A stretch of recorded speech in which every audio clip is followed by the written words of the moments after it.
I made my first bones through old Sega games, don't you know? It is still in many ways what I do here. Eternal Champions was one of the first big series that I did, and it got plenty of praise, but alas, it is one of the old videos that are kinda screwed up audio-wise. And besides, well, why not do it again? I've done quite a few videos since then, and I think I can do a much better job at covering this series now than I could back in 2012. And so here we are again, in a battle through time, covering 4 games, including one that I would have happily never played again for as long as I lived. But that's still to come. For now, we have to look at the forces that brought Eternal Champions into existence.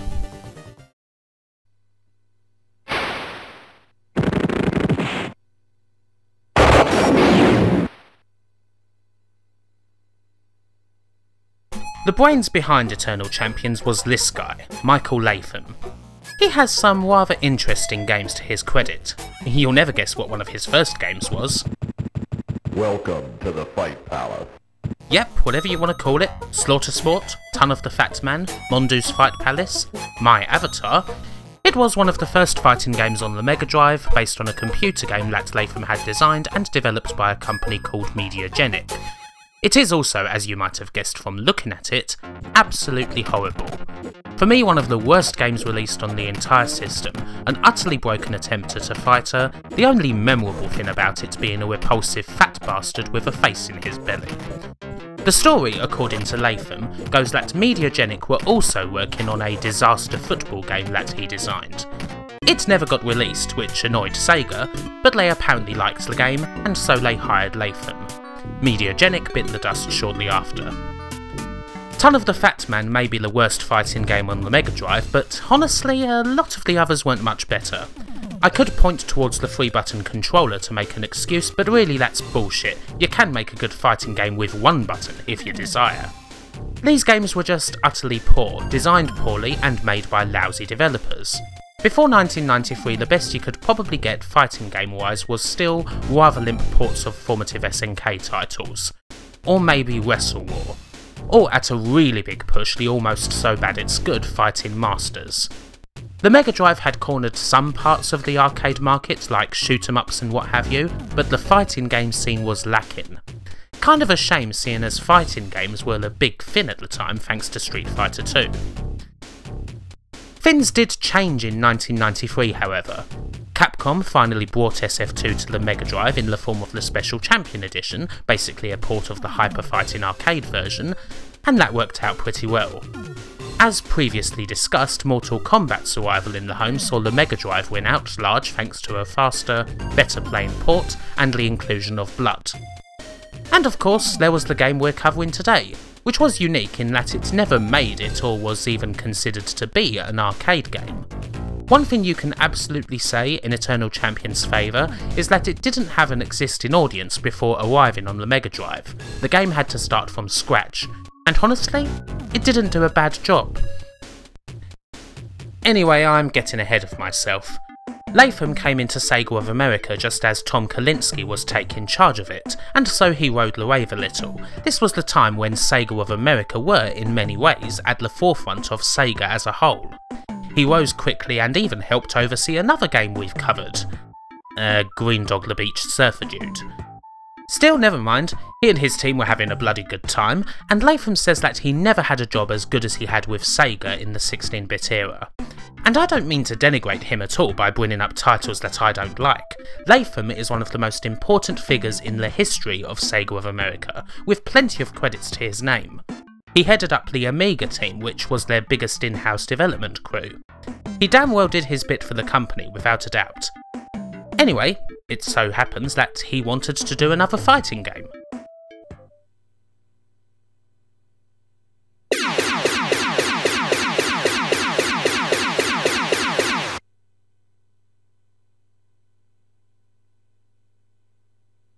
Eternal Champions fell into Latham's lap as a project for another fighting game that an unnamed producer skipped on.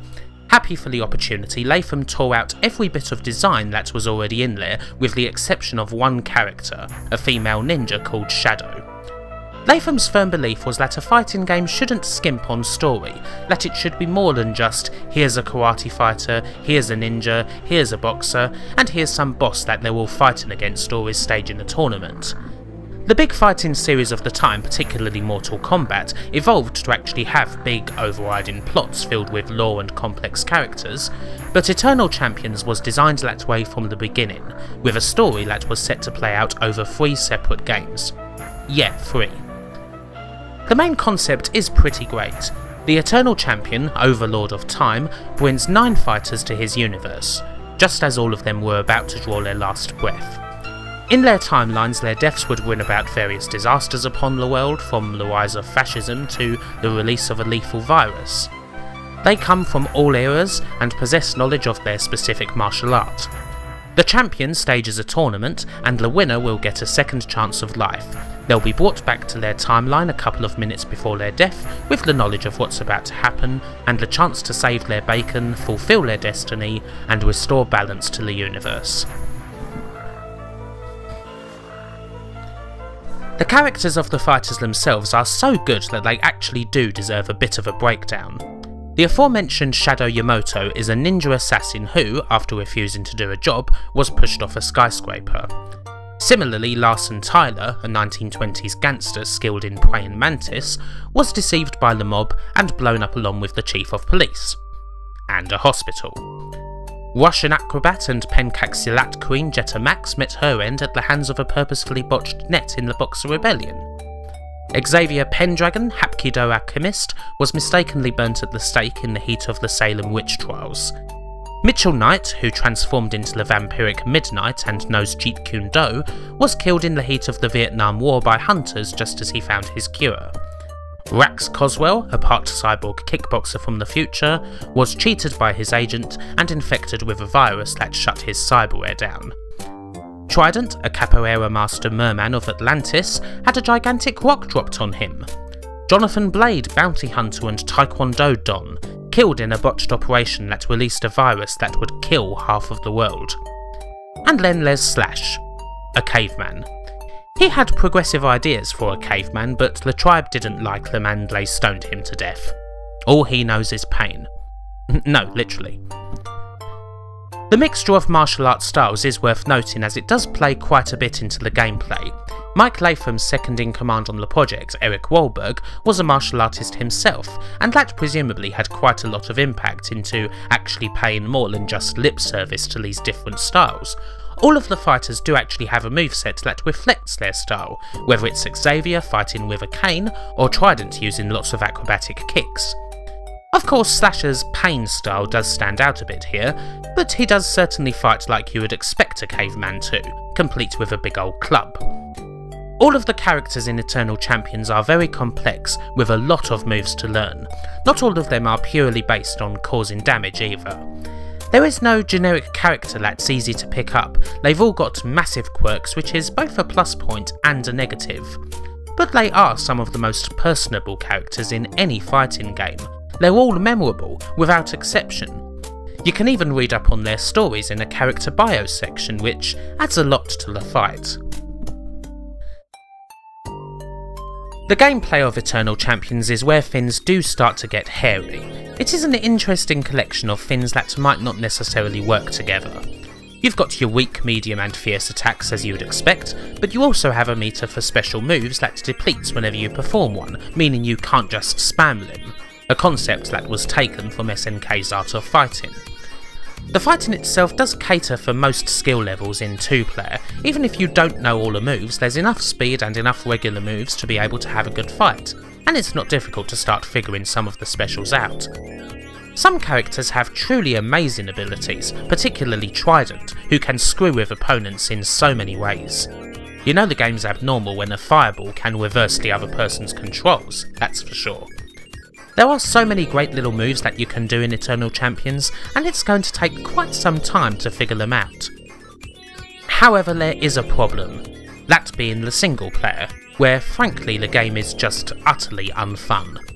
The computer absolutely cheats to hell all the time if you try to fight properly, to the point where when the CPU does a special move, its meter doesn't go down. Also, losing a fight against the CPU in tournament mode takes you back to the previous opponent. And the final fight against the Eternal Champion? You have to beat 3 forms of him, he's by far the best at everything, and you only get one shot at it. It's one of the hardest final fights in the history of fighting games, as hard as any SNK boss you care to mention. In light of that, I can't possibly give the game a full recommendation, but there is still plenty of things that make it worthwhile. I've not even mentioned the best things about the presentation, the cracking music, or the absolutely brilliant graphics. This was the first 24 meg cartridge on the system, and it used every last bit of that power. A lot of the stages are just staggering, making this one of the absolute best looking Western games on the system, a big raspberry to anyone who'd say that all Western Mega Drive games looked like rubbish. And that's not the only special thing about the stages. There's the overkills. If a match finishes with the losing fighter in a certain position, then nasty things sure do happen. Like immolation, or a drive-by, or being eaten by a T-Rex. Mortal Kombat dictated the need for such gruesome things to happen for a while, and Eternal Champions did manage to find a somewhat creative way of doing it, while also providing pretty good fatalities to boot. They certainly add a fair bit more to the stages. There's a whole lot of good and bad about Eternal Champions, to be sure, but it did manage to achieve. It deserved to be a world apart from the legions of regular Street Fighter and Mortal Kombat rip-offs, and it was apart from them.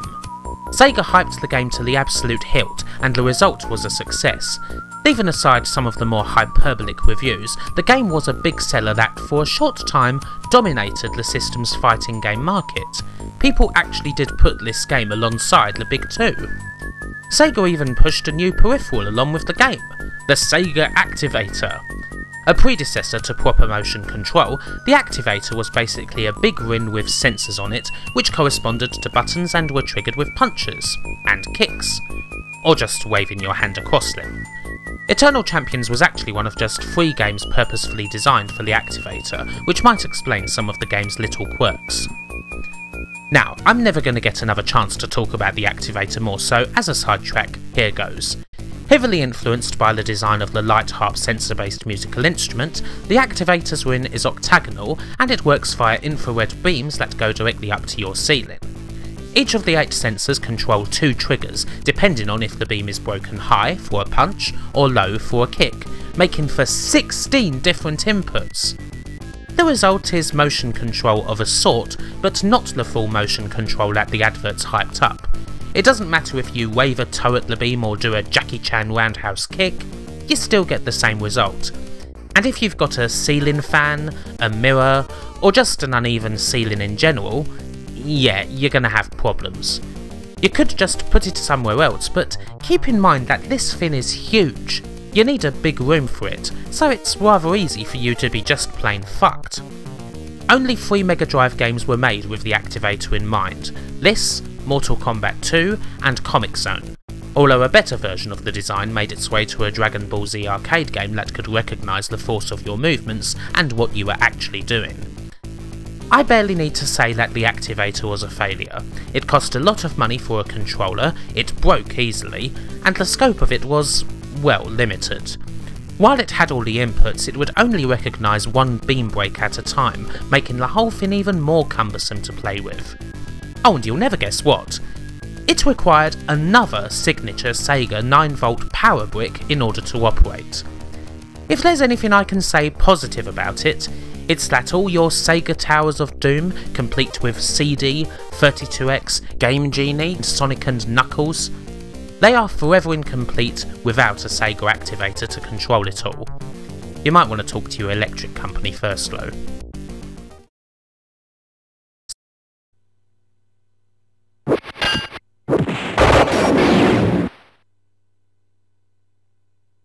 Speaking of the Mega CD, at least in passing, that would be the home of Eternal Champion's next incarnation, and my god it's a doozy.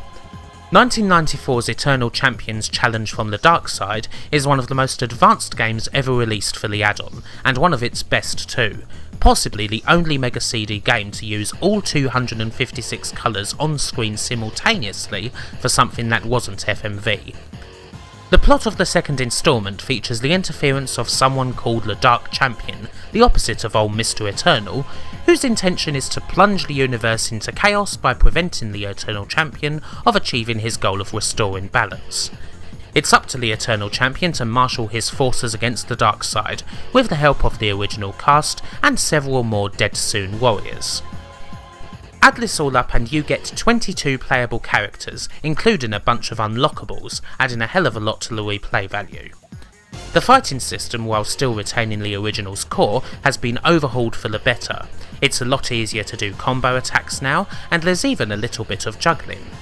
As similar as the game may be to the first one, it's clear that the presentation and stages themselves have taken a big leap forward, and they were already quite good to begin with. This is a stunningly vivid game for the machine. The fighting, while still very difficult indeed, does feel a bit less cheaper than the original too, and it's not quite as easy to game with the help of a jumping kick. The new characters also continue the original's standard of design. There's pirates, prospectors, soul takers, soldiers. Even with a much bigger roster, all the characters are still very memorable and have their own unique fighting style. Oh, and of course, there's the Senator, the obligatory jab at Joe Lieberman and company, a power-hungry vote-getter hell-bent on seeing your blood. His overkill involves the nuking of the entire world, his vendetta transforms him into a psychotic postal worker, and his theme is a heavy metal version of Hail to the Chief. Yeah, the Senator is a pretty awesome character. Hell, the Senator is reason enough to buy this game. Not that I wish to in any way denigrate the other new characters, but they don't get any better than this. And as befitting a sequel, there's even more ways to die. Overkills are back and they are so much more gruesome than before. The originals have been enhanced and the new ones are just, well, graphic. As graphic as 16-bit gaming gets, possibly. And that's not all. There's the sudden death, which is basically a second overkill on every stage. There's the vendetta, which is like a bog standard fatality, but it can be triggered whenever no opponent has less than 20% health. The hardest of all to trigger is the Cine Kill, which requires another attack at 20% health, as well as unlimited inner strength and a stunned opponent. The result is an FMV sequence where the Dark Champion himself kills your opponent with the help of the victim's greatest fear. It's an even nastier version of Room 101. All of this contributed to the game being one of the first to garner an M for Mature rating from the newly formed IDSA, as well as a mere 15 rating from the BBFC alongside the 18+ ELSPA rating. It's one of the nastiest games you'll find anywhere from before the arrival of the PlayStation. So nasty that Sega created a new label, Deep Water, to signify games that were particularly violent and aimed at adults only. Challenge from the Dark Side was the first game to be released under this label. Without question, even if without much in the way of competition, Challenge from the Dark Side is the definitive game in the Eternal Champions series. It improves on the original game in every possible way, and there's a ton of stuff here that if you let it, will keep you plugging away at the game for a very long while. It did get some iffy notices at the time complaining about the similarity to the original, but with the benefit of time and an understanding of exactly what the Mega CD could do, it's clear that this game is one of the best things ever released for it. And yet, perhaps thanks to it being released so late in the add-on's life more than anything, it's still not all that well known, nor is it particularly pricey. If you have a Mega CD and you like fighting games, then it's basically an essential purchase, and it shows just how much promise the series had.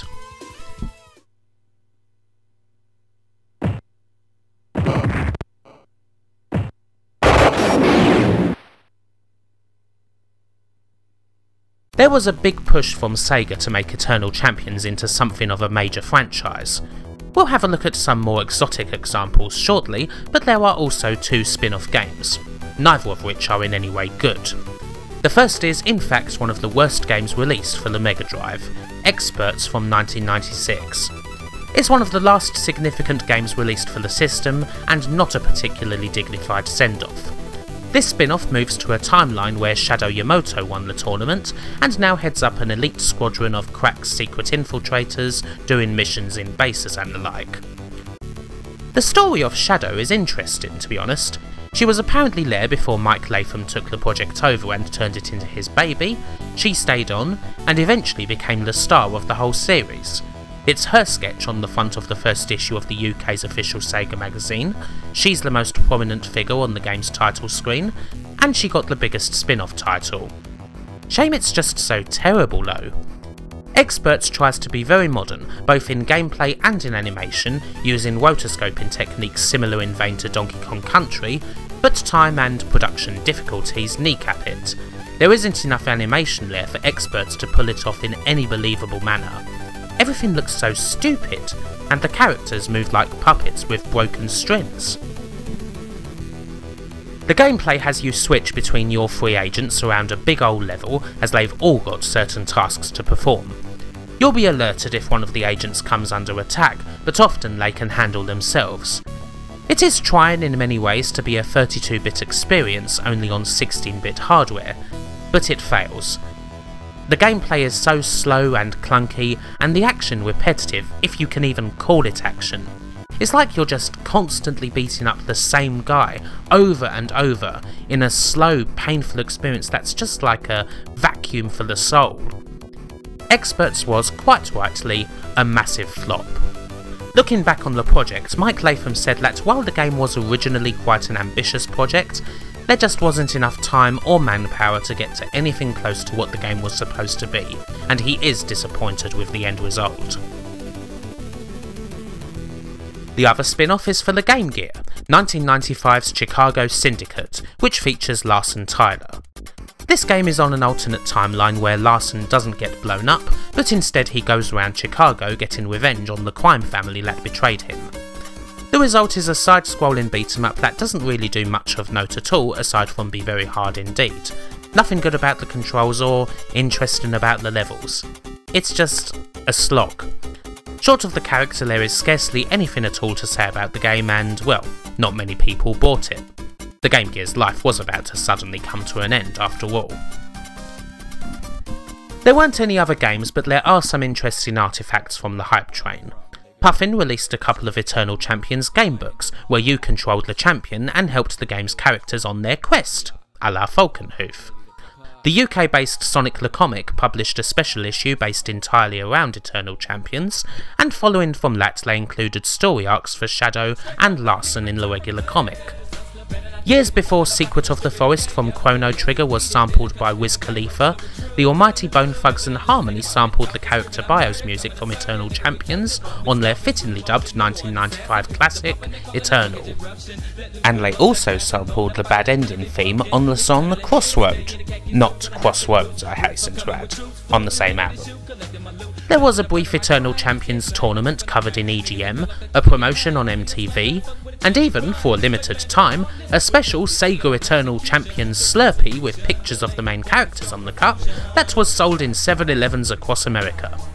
The flavour was cherry, presumably because it's as deep a red as your blood.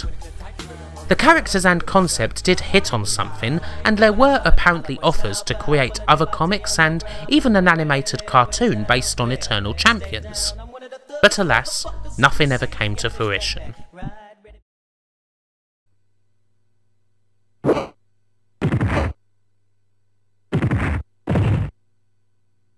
If you recall earlier on in the vid, I said that Latham's plan for Eternal Champions was for it to be a trilogy, with more story than there had ever been in a fighting game before. But alas, there was never to be a third game. Although there was hype for it, sentences here and there, look for the third instalment of Eternal Champions on the Saturn and all that. Preliminary work did start on a third game, dubbed Eternal Champions The Final Chapter. Sales had been really quite good for both the first and second game, and Latham was raring to go, more than ready to finish the story. The third instalment was apparently based around the original group, a new group of lost souls called Infernals, and another group called Chaos. The Originals and Infernals would fight against Chaos in order to restore balance to the timeline. The game was even advertised as coming soon on the boxes of early North American Sega Saturns. And then, while the concept art was still being worked on, one day out of the blue, Mike Latham got word that the game had been cancelled. What happened? Now, for the big overarching story on what happened, you should consider watching my Sega in 1995 video. However, the long and short of it is that Sega of Japan took back full control of the company. Latham's biggest ally, Sega of America CEO Tom Kalinske, was left out in the gutter and soon resigned. A lot of what Sega of America had built was basically torn down, and they were no longer a more independent part of the corporation. They took orders from Japan like everyone else. Eternal Champions was entirely a Sega of America product, with zero involvement from Japan, who of course had their own fighting game series. Good old Virtua Fighter. And when Sega of Japan took the reins, they killed Eternal Champions because they did not want it to get in the way of Virtua Fighter on the Saturn. This story was often thought to be the case, and was corroborated by Latham in an interview with Sega 16.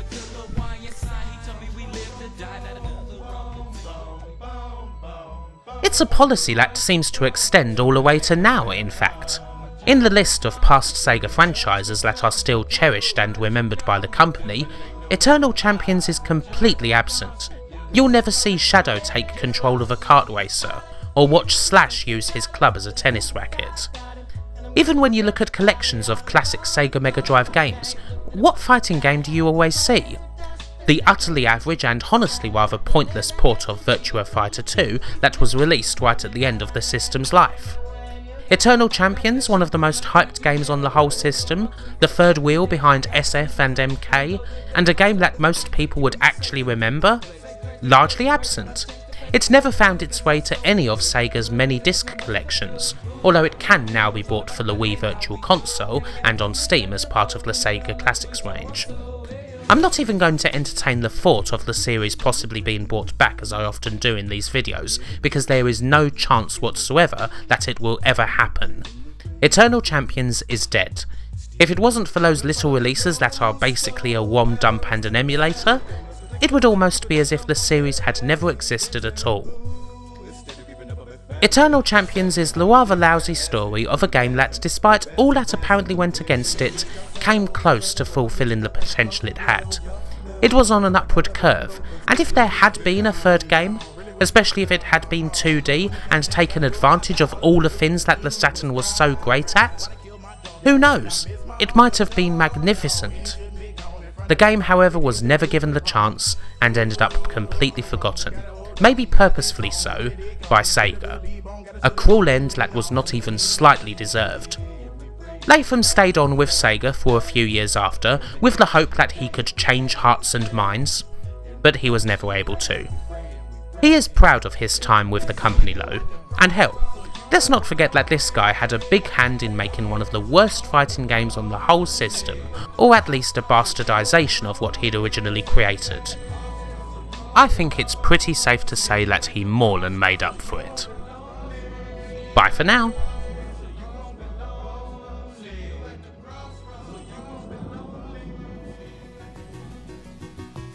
Thank you so much once again for watching this video on Eternal Champions.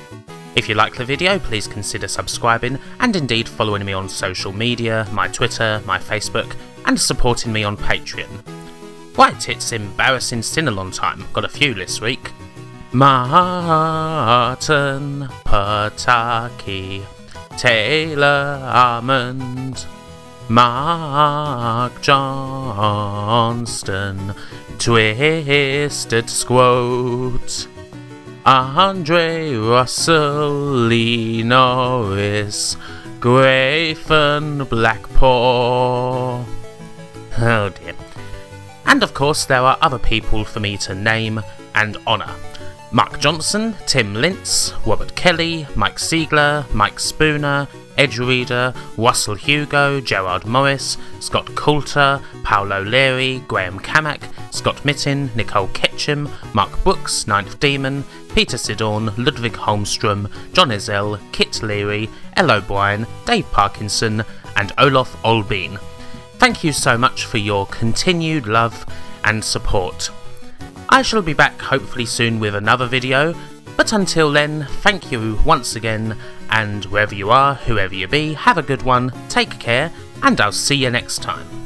Bye bye.